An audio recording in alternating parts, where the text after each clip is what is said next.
San Fabiano is a 13th-century castle and wine-producing farm estate in Monteroni, Arbia, Siena, Italy, built by King Charles of Anjou. A church on the estate dates to 867 AD and is dedicated to Pope Fabian, one of the first Christian martyrs killed in the Coliseum. It is adjacent to two rivers, the Arbia River and the Biena River, and surrounded by 1,800 acres of vineyards, oak forests, durum wheat fields and cornfields.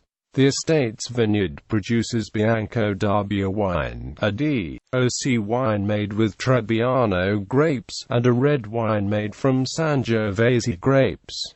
In total some 1,000 bottles per year were currently produced. When Count Giuseppe and Countess Giovanna Fiorentini bought the San Fabiano farm estate, there were some 300 people farming the land, producing 180,000 liters of wine yearly, breeding Chianina cows, producing meat for the local specialty, the Fiorentina steak pigs, pheasants and chickens.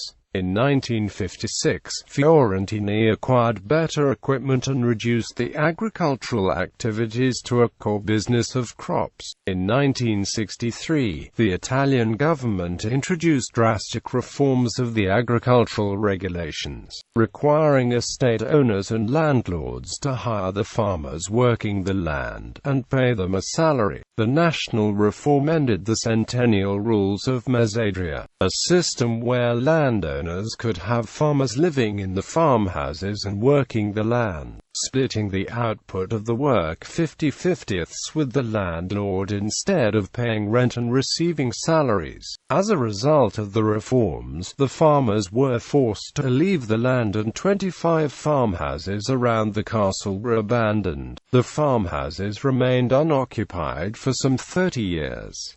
Some of them have been restored by the Fiorentini brothers and some have been sold. In the 1970s, a socialist Italian government eased restrictions on import of Cuban cigars, which forced the closure of the Kentucky Tuscan cigars manufacturing plant on the castle grounds.